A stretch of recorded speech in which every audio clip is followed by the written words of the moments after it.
This video surfaced out of China, and it looks like their city is floating in the clouds. Of course,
اسم این پروژه بلو بیم یعنی پروژه نور آبی هست و یکی از پروژه‌های سری پروژه هارپ سازمان ناسا است.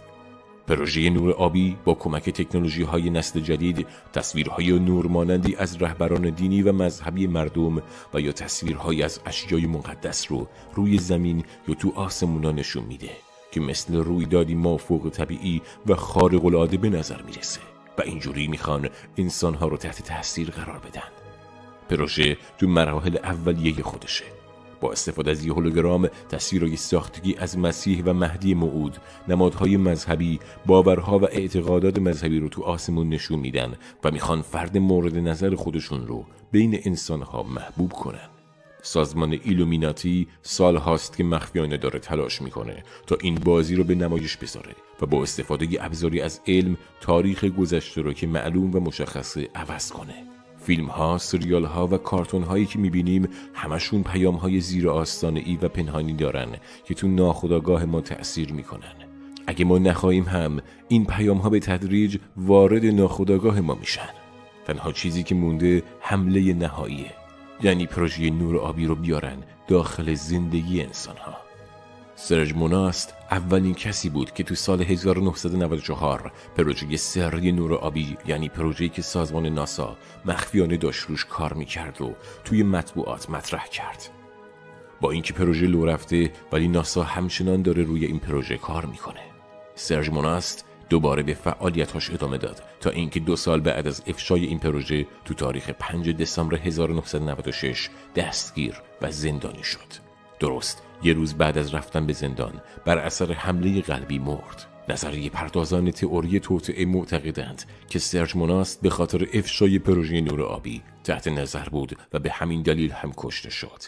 این پروژه که یکی از پروژه‌های هارپ سازمان ناسا هست از چندین مرحله تشکیل شده. اجرا کنندگان این پروژه تو اولین مرحله قصد دارن با استفاده از تکنولوژی هولوگرام شکل‌های مورد نظرشون رو بسازن و این شکل‌ها رو تو آسمون و یا روی زمین به انسان‌ها نشون بدن و از این راه انسان‌ها رو تحت تأثیر قرار بدن. اگه یکم درباره پروژه نور آبی و اینکه این پروژه چه کارهایی میتونه بکنه بشنوین، بدون شک شروع میکنین از خودتون بپرسین که اتفاقایی که تا حالا افتاده چقدر با این پروژه ارتباط دارن و بعدش متوجه میشین که این پروژه وحشتناک چه پروژه بزرگیه.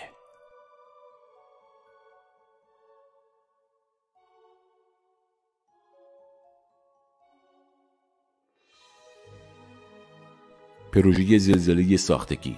تو این مرحله عملیاتی از پروژه تلاش میکنن که ذهن انسانها رو کنترل کنن. تو این مرحله با استفاده از یک سری کاوش‌های باستانشناسی، اصالت تمدن‌ها و ادیان گذشته رو زیر سوال میبرن. خب این کار قراره چجوری انجام بشه؟ نقاط خاصی از دنیا رو انتخاب میکنن و تو این نقاط اشیاء مقدس و باستانیایی که ظاهراً هزاران سال قدمت دارن رو دفن میکنن و بعد هم با یه زلزله ساختگی باعث کشف این اشیا میشن و با این اکتشاف ها به مردم میگن که همه آموزه های دینی و الهی دروغ بوده و هر چیزی هم که از طریق این آموزه ها یاد گرفتن پوچ و بی‌معنیه و تلاش میکنن که به مردم تلقین کنن که قدرت مطلقی هم که بشر هزاران سال اونو پرستیده اصلاً وجود نداره. سال هاست که صنعت فیلمسازی داره به این پروژه کمک میکنه و تمام تلاشش رو میکنه تا این پیام‌های زیر آستانه‌ای رو به ذهن ناخودآگاه انسان‌ها تزریق کنه. تصاویر هولوگرامی که قراره تو پروژه نور آبی استفاده بشه با استفاده از تکنولوژی‌های جدید ایجاد میشن و این تصاویر هولوگرافیک با استفاده از فرکانس‌های خاصی که به زبون همون ملت هست روی ذهن اون ملت تأثیر میذارن و این ملت‌ها رو به پرستش خدای جدید دعوت میکنن. قراره این عملیات شستشوی مغزی رو با کمک ماهواره‌هایی انجام بدن که تو فاصله 90 کیلومتری از زمین قرار داده میشن. این تکنولوژی هنوز تو مراحل اولیه پیشرفت هست و پروژه تو مرحله آزمایش هست، ولی این تصاویر آزمایشی و این آزمایشات توی اسناد و مدارک به اسم پدیده‌های ناشناس هوایی قید میشه. ولی حقیقت اصلی پروژه چیز دیگه‌ای هست. یکی از مهمترین و قابل تأمل‌ترین مراحل پروژه دقیقاً همین مرحله هست. بهتره که بگیم این مرحله نمایش آسمونی هست. قرار تکنولوژی هولوگرام به شکلی کاملا دقیق استفاده بشه تا توجه انسانها را روی زمین و تو آسمون کاملا به خودش متوجه کنه و تصاویر سه‌بعدی، طرح‌های لیزر و تصاویر هولوگرافی که شکلشون عوض میشه انسانها را تو گوشه کنار دنیا مطابق این برنامه هدایت کنن. این نمایش‌ها تو 4 گوشه دنیا اجرا میشه. مخصوصاً تلاش میکنن تا مردم کشورهای مسلمان و مسیحی رو به شک و تردید بندازن. تو آسمون کشورهای مختلف تصاویر پیامبران ادیان مختلف و اسامی سمبولیک رو نشون میدن. حتی میگن که سازمان ایلومیناتی یک قدم فراتر میره و تو کشورهای مسلمان با نشون دادن تصویر هولوگرام از حضرت محمد تلاش میکنه تا مردم این کشورها رو فریب بده. این هولوگرام ها به مردم تلقین میکنن که ادیان گذشته و باورهایی که این ادیان اشاعه دادن غلط و اشتباه بوده و مردم رو به داشتن دین واحدی دعوت میکنن. دانشمندا هم دارن روی احتمال واقعی بودن این تصاویر هولوگرافیک و فرکانس های خاص مطالعه میکنن.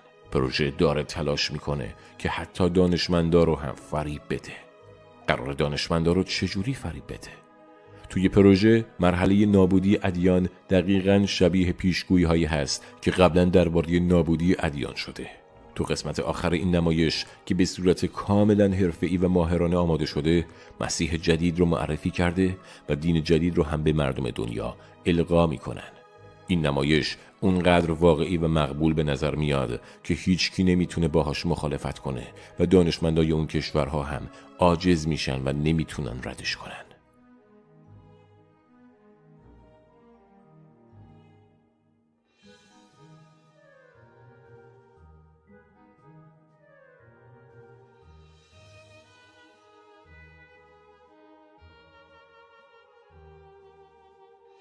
پروژه تراکتور بیم. یکی از مهمترین مراحل پروژه تراکتور بیم یعنی همان تراکتور امواجی هست. این تکنولوژی طوری هست که بدون نیاز به تماس فیزیکی با استفاده از امواج انسانها را به حالتی مثل خلسه میبره. تو این قسمت از آزمایش به انسانها تلقین میکنن که این فرازمینی ها هستند که باور و ایمان انسانها رو ازشون میگیرن. تو جریان ناآرامی های داخلی کشور مصر، توی نقاطی از کشور که آشوب توشون به پا بود، تو خبرها اعلام شد که تصاویری فرازمینی از 4 سوار آخرالزمان توی آسمون دیده شده. اما این تصاویر هولوگرافیک در واقع قسمتی از پروژه نور آبی بودند. چند سال پیش نوری به شکل فرشته روی خانه کعبه دیده شد. اینم تصویر هولوگرافیک بود که پروژه نور آبی اجراش کرد و 10 تصویر این مدلی مشاهده شده.